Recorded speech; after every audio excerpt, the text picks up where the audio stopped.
Welcome to the newest episode of the Honey Pot Podcast, episode 15. I'm your host, Carmen Hendricks, and today I took the lid off the pot for the lovely Michelle Marsh. Hi, welcome, Michelle. Hi, thank you for having me, Carmen. We're glad to have you here. Now, before we get started, I want to make sure all of our listeners remember to subscribe to our podcast so that you will receive notifications for all things Honey Pot. We're available on iTunes, SoundCloud, and YouTube. So search for Honey Pot Podcast. Now let me introduce today's guest. Michelle Marsh has a vivid imagination and enjoys exploring her creative side. She has earned a degree in paralegal studies. She is a mother of 2 young adult sons and has 1 adorable grandson. Michelle grew up in Brockton, Massachusetts, and enjoys writing. She has penned the book Hidden Scars. We would love to know more about you. Is there anything else you'd like to tell us, Michelle? Well, I would say that, I just as you said, I grew up in Brockton. The majority of my family lives here in Brockton, so I'm surrounded by a lot of cousins, my aunts and uncles. I have my siblings actually have moved away. I have an older brother that lives in Texas, a sister that lives in Florida, and I do have a sister that lives here in Massachusetts. I raised my boys here in Brockton. The same high school that I went to, my boys went to the same high school. So I'm very proud of that, Brockton High School. I work for the government, in which I love doing what I do. I write policy, and I'm also a privacy liaison, and I love doing that because it allows me to be very creative. So I really enjoy that. And that's pretty much it. Wonderful. It's so nice to know a little bit about you. And I actually had the pleasure of interviewing your cousin, Nichelle, and you guys, you both seem to have the same type of energy and just sweet spirit. So that's wonderful. It's nice to know. Now I know 2 people from Brockton. Yeah, a sweetheart of a person. And her story is remarkable. Mm-hmm. It is. Now, did you encourage her to write her book, or how did that happen?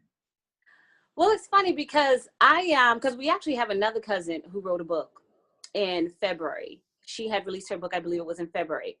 And I actually was writing my book as well. But, one of the things that's like hard to kind of keep a secret, but you have to keep it a secret. So I actually published my book in June. So Nichelle and I spoke after that. She had reached out to me, and I had encouraged her because to me, I go with that reach one, teach one, and so I encouraged her. She had some questions. I answered her questions, and I told her that she definitely can do this because I think at the time she was just thinking about, this is something I want to do. And I told her to go for it, go for it. You could do whatever you want to do. As long as you put your mind to it, you can achieve it. So I am so proud of her and so proud of her progress because I remember going to visit her when she was in the hospital, and Nichelle has come a long way. And so I just continue to keep encouraging her, and I look forward to her book release, which is this Sunday. Well, this is a wonderful family affair. Yeah. A talented family.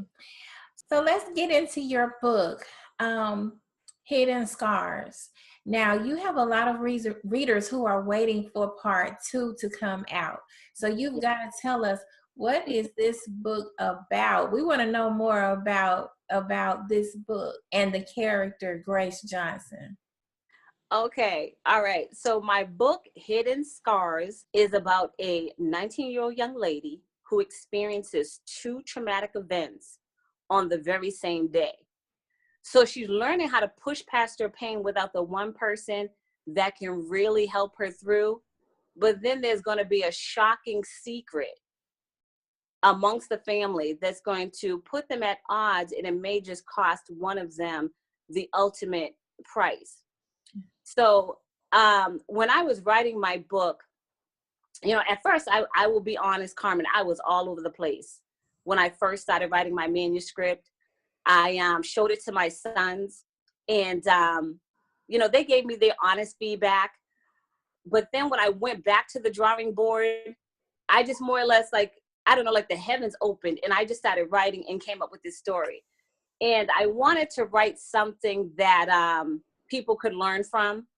So, you know, this character, Grace Johnson, Grace goes through a lot of different things. She goes through, you know, because you have that whole sibling rivalry thing going on, in which a lot of people don't want to talk about it, but, you know, things like that happens. And sometimes you think that the people that you may have been raised with, that, you know, that share the same blood, sometimes you can have some challenges, some serious challenges. And you'll see that in the book, in which Grace is learning how to find herself. She is, one of the things that I can truly say is that trust is a huge issue for her. And she suffers a lot of loss, you know, and learning how to deal with that at a young age, and learning that, you know, learning that sometimes you have to look within yourself when you can't find that, you know, okay, I can't trust these people to like tell them what's going on with me. So, you know, but I also wanted people to get a message out of the book, you know, that we have to learn how to be there for each other. And sometimes we go through things, and sometimes we go through things by ourselves, and we feel as if we don't have anybody to talk to, anybody to lean on. And we shouldn't feel that way, you know, because especially too with sisters, we have to learn how to be able to be a good sister. Yeah. So, but I had a lot of people read my book, and I tell you, I'm a Gemini. So I take you through a series of different emotions. You will be mad, you will laugh, you will get upset, you'll want to shake folks and like, why are they like that? But my book is relatable, and it's things that people go through in life. And we just have to learn how to, you know, sometimes just put one foot in front of the other when things are not going right, when things are not going our way. And I hope, and not only that, I also wanted ladies to see that what happens when you don't use your voice. Because once you read the book, you will see what happens when you are not able to use your voice, you know, and because we all have a voice and we're all powerful, you know. That's one of the reasons why we're, you know, as you can see in some of my pictures, I wear red. Red is a power color. Red is like, I am here. Red was my mom's favorite color, and I dedicated my book to her. Grace is a very interesting character. Your book ended with a cliffhanger. Is there a part 2 in the works? There is definitely a part 2 in the works because of the way that I left the book. And that's exactly what I wanted to do. Because, you know, as a writer, you're drawing people in, and you don't want to put everything out there. But there is a cliffhanger that is, it's a shocking cliffhanger as well. You know, because when you're reading this story, your mind is thinking one way. At the end of the book, and read the ending, it will blow you away. And that's what I wanted to do for my readers. I wanted to give them something that is going to make them think and say, oh my gosh, I never would have imagined that. Now that you've received several reviews and a lot of feedback on your book, how do you feel now that you've gotten Hidden Scars out there to the masses? Well, I feel good. I feel good. And one of the things that I encourage people when they do write reviews, I tell them to be honest. You know, don't just write a great review because you know me. Be honest, because that helps me. That it helps to improve me as a writer. Yeah, you want to have twists and turns and you want people to think, but you also want to write a story that folks can actually follow and they understand what's going on. You know what I'm saying? So I love when I read reviews when people say, I couldn't put the book down. I love when I read reviews when folks said, I finished this book in one day. I love that. Mm-hmm. I love when actually a gentleman had purchased my book and he had said, you made me feel as if I was right there. And I like that. A few people have said that. Mm-hmm. And I like that. But then too, I think it speaks to my creativity. I like to be very creative. I want you to feel as if you are sitting, when they're sitting at that kitchen table, I want you to feel as if you're sitting right at that kitchen table too, talking to Auntie Maybelline when she is telling when she is telling you stuff that you don't want to hear, but she's going to tell you anyway. I want you to feel that you are right there. Mm-hmm. So let me ask you this. We as writers want our stories to be as authentic as possible. And you told us how you got started, how you started writing this book. Do you use current events, things that are happening in the world today, things that you've seen, and do you draw from those things so that you can have a story that is as organic as it can possibly be, or do you pull from experiences, or both? Well, I would say for this book, I more or less pulled from experiences. One of the quotes that I love is, "My life experiences have been some of my best teachers." Because again, sometimes we go through different things. I'm sure you know this too. We go through different things, and sometimes we don't have, similar to Grace, an outlet. So, some of the things that, I've seen, I may have embellished them and put them in the book. But I would say that I definitely based it on life experiences. As for current events, I would say not so much, because my book kind of covers a a large range of time. Because one person had said, "Yeah, I was reading it," and I was like, "Okay, are we in the '80s?" And I was reading it, and I'm like, "Okay." So, but again, too, I wanted to be creative, and I wanted to kind of switch it up, because again, when you're writing a fictional novel, that's something that you can do. Yeah. Okay. So right now, I want to talk about something that's going on in the news. Hmm. Um, Walmart, they just announced that they are going to raise their minimum wage to $11, from $10 to $11 an hour, and they're also going to give their employees a bonus up to $1,000, and that's a wonderful thing. But then Hmm. they turned around and they announced that they're getting ready to closed 63 Sam's Club stores, Hmm. and those stores employ 10,000 people. So, on one hand, you're doing this wonderful thing, but on the other hand, you will now have 10,000 people who are unemployed. So, talk to me about how that makes you feel. What do you think about that?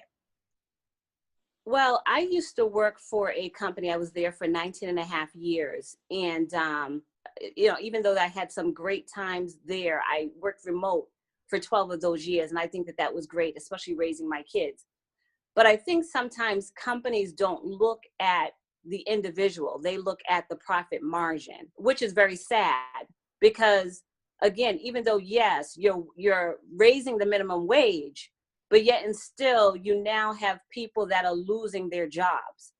And I know at my previous employer, I started to see the writing on the wall working in management and having to go through those situations and having to lay people off. That is not an easy thing to do. It's not an easy thing to do. And actually, it was one of the reasons why I decided to say, you know what, I think it's time for me to do something else. So it's very sad, because again, it's like a two-edged sword. It's like, okay, yes, we're raising the minimum wage, but yet and still you're closing these stores. And this is going to affect people's lives. People have mortgages, they have condos, they have kids in college. They're dependent on their check. And sometimes even when you're getting severance pay or whatever, it's not always enough to, to help, to really help you out. So that is very sad to hear, because again, companies look at profit margin, how much they're making. And it's sad that they don't really look at the individual.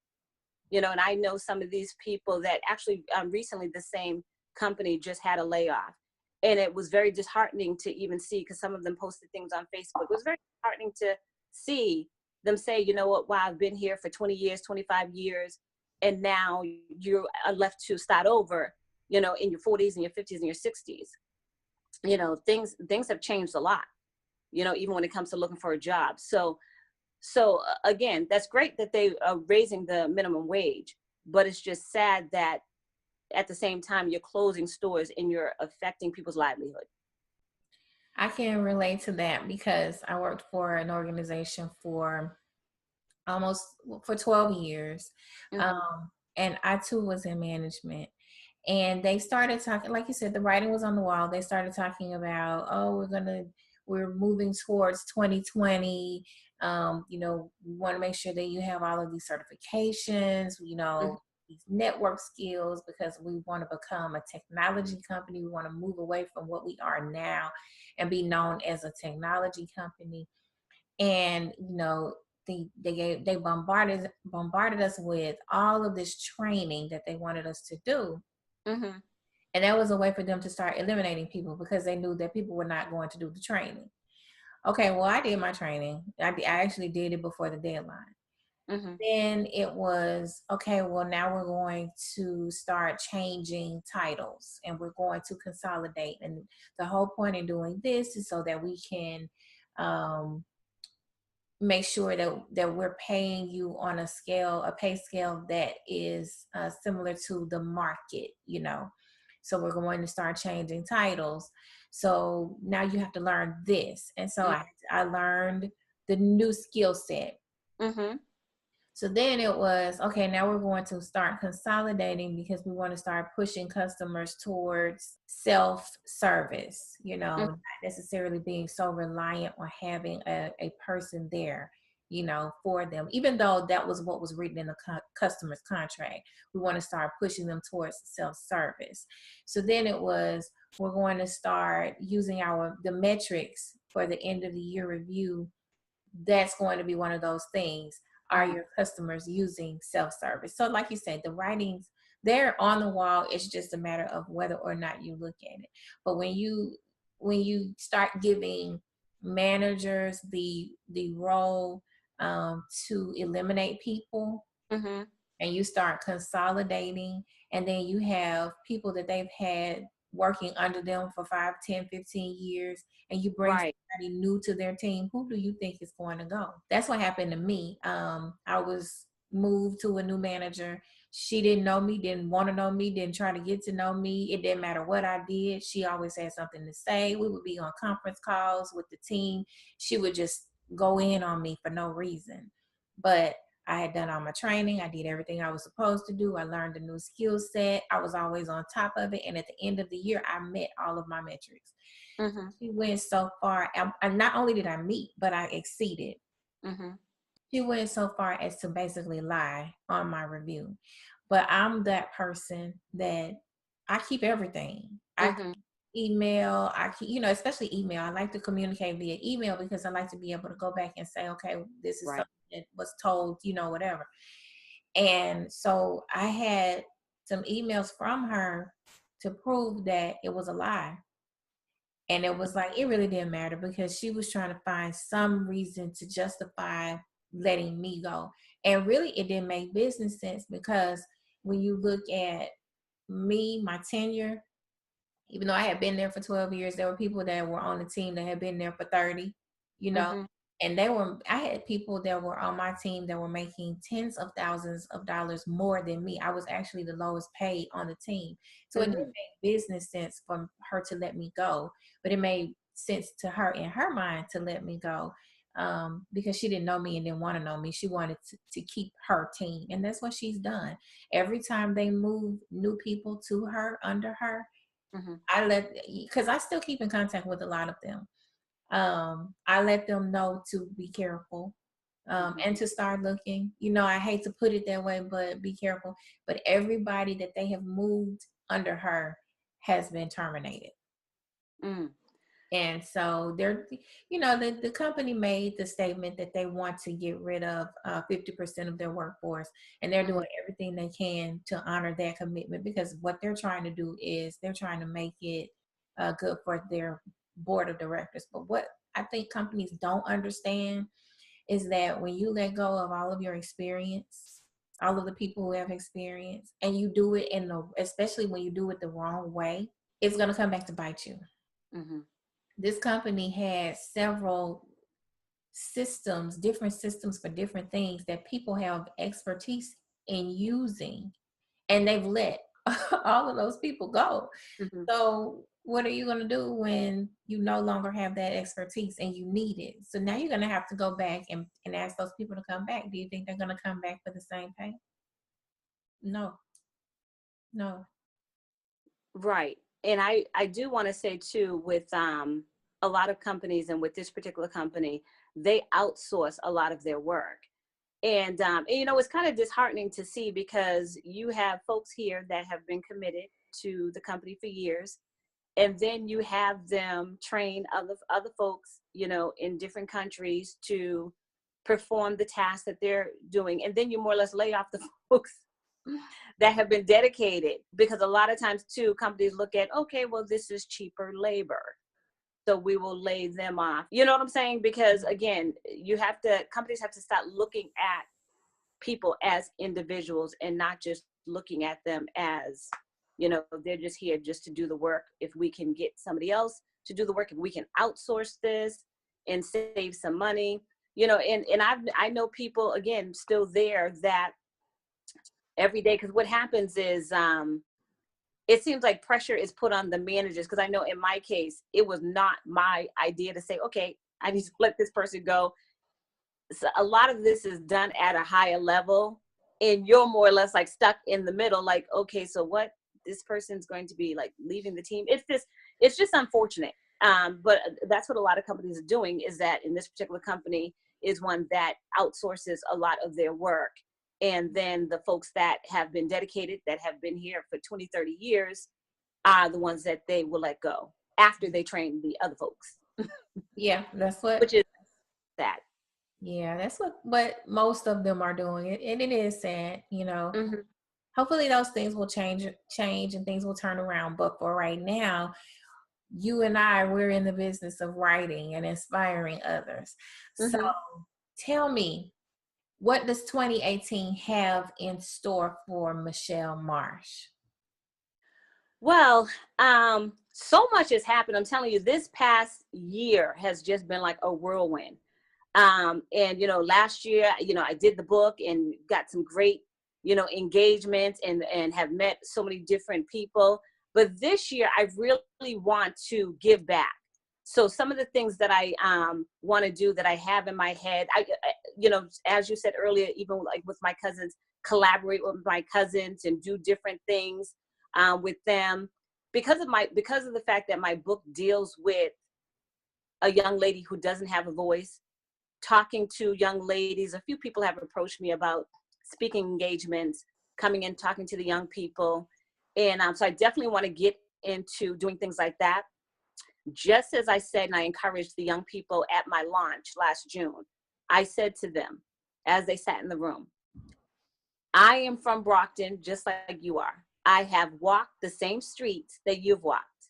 I have sat in some of the same classrooms, attended some of the same churches, sang in some of the same choirs, just as you have. And if I could do it and become a published author, you can too. There's nothing that you can't achieve as long as you put your mind to it. And I always like to encourage young people to block out the noise. Sometimes you got to shut it down, even on Facebook, Instagram, Twitter. Sometimes you got to just focus on your goal. So that's what I really want to do this year, is partner with other folks, talking to the young people, talking about, because there's one young lady, I mentioned her earlier, but she deals with helping ladies that, or I should say individuals that are affected by sexual assault or domestic violence. So getting into things like that and letting people know that you can use your voice. You know what I'm saying? You can use your voice. There are people that will listen, that will help you out. So this year, 2018, I'm looking to really kind of expand things, finish my sequel. My readers are waiting for it, and I am committed to doing that. But as I told you before, these computers are something else. So, getting some more memory, and then I can just move forward. But yeah, 2018, I definitely want to collaborate with some individuals and work on that front to more or less giving people a forum to speak their truth. So 5 years from now, in 2023, where do you see yourself? 5 years from now, well, I would probably still be working, which I love. Like I said, I love what I do. Well, hopefully I'll have some more books under my belt, because again, I love writing. I love doing what I do. Ever since I was in 4th grade, I fell in love with writing when I wrote that first little short story on Outrageous Abigail. So, so yeah. And probably trying to go back to school to work on my master's, because again, one thing that people don't know about me is when I was writing my book and doing what I was doing last year, I was also professionally developing myself. I had taken a course at work, and it's called Contracting Officer Representative course, and I passed it. So now I'm a certified core in addition to my other responsibilities. So just doing things to improve myself, but also, you know, helping others too. This is a question that I ask everyone. Mm-hmm. And I think it's so important because it makes you really look at where you are and where you're striving to go. What does literary success look like to you? I would say really speaking your truth, but also helping others understand and putting a mirror in front of them so they can see that, you know what, we all kind of go through some of the same things. Okay. Now we're at the segment where I ask what's in the honey pot.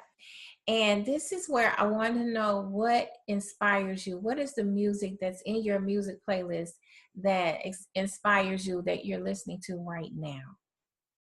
Well, I would have to say I am so like crazy busy with things, but I will say when I get into my car, I tend to listen to gospel, but I listen to a lot of different things, and some of the stuff is old. You know, I may have some Kirk Franklin. I love me some Yolanda Adams.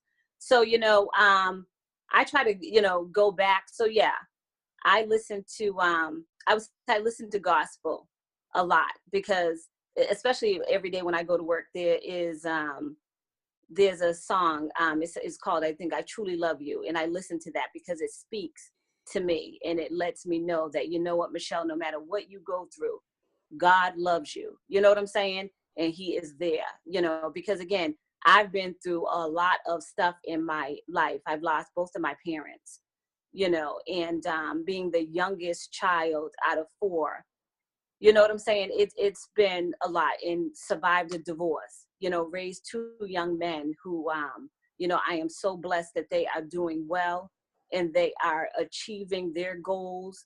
And to, you know, and my son is a great father to my little grandson. So yeah. So I like to, you know, listen to things that are going to uplift me. So I would have to say gospel and just thank God that, Lord, I thank you, Jesus, that my kids are doing well and that you have placed a hedge of protection around them. Do you have any last words for the listeners and viewers today? Well, the only thing I would say is be the best that you can be and don't allow anybody to dash your goals. You know, I had actually uploaded something yesterday from Oprah.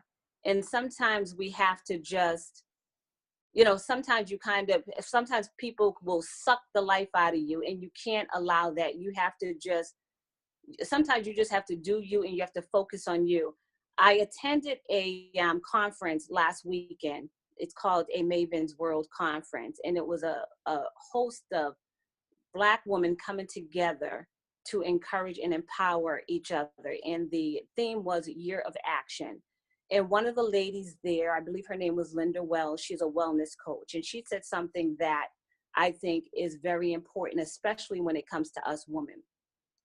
She actually had a cup. So she had a cup and she had a saucer. And she took some water and she poured it into the cup. And the water overflowed onto the saucer.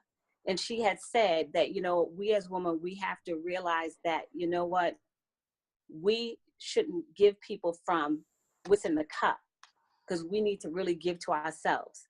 Folks should be getting things from the overflow. And I think sometimes, you know, we do that. We give so much that we forget about ourselves. And I've done that for years, giving to so many people that I've forgot about myself. So I would encourage women, anybody, that, you know what, if you don't treat yourself well, you're no good to anybody else. So be the best you that you can be. Whatever your goals are this year, you can definitely achieve them. Stay focused, block out the noise, and just know that, you know, you're powerful. You can do anything you want to do.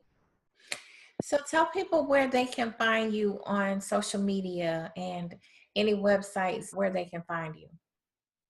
Okay, I do have my own website, so they can find me at www.michelleamarshauthor.com. On Facebook, they can find me under Hidden Skies by Michelle A. Marsh. On Instagram, they can find me at Michelle A. Marsh Author. I'm sorry, on Instagram, Michelle A. Marsh author, on Twitter at Michelle A. Marsh, and I'm also on Goodreads as well. And my novel can be found on Amazon. It can be ordered through Amazon and Barnes and Nobles, and it is available on Nook and Kindle. And they can also get a signed copy from me. And all of my contact information is on my website, michelleamarshauthor.com, if they want to reach out to me. Okay, awesome. So thank you so much for coming, Michelle. We appreciate having you join today's show. I'd like to end with my Carmenism for today, and that is, life is like a well-written book. Each day is a page, each year is a chapter, and pivotal moments serve as the climax. Don't be predictable. Stand out and be extraordinary so that your book won't end with regrets. Make sure your life will be remembered and your legacy will live on for years to come. I want to thank you, our audience, for taking the time to listen to the Honey Pot Podcast. I'm your host, Carmen Hendricks. Be sure to subscribe to the podcast and like us on Twitter, Facebook, and Instagram using the handle at Honey Pot Podcast. You can also find me at carmenhendricks.com. That does it for today's podcast. I'm putting the lid back on the pot. We'll see you next time. Say goodbye, Michelle. Thank you. Thanks so much, Carmen. Bye-bye.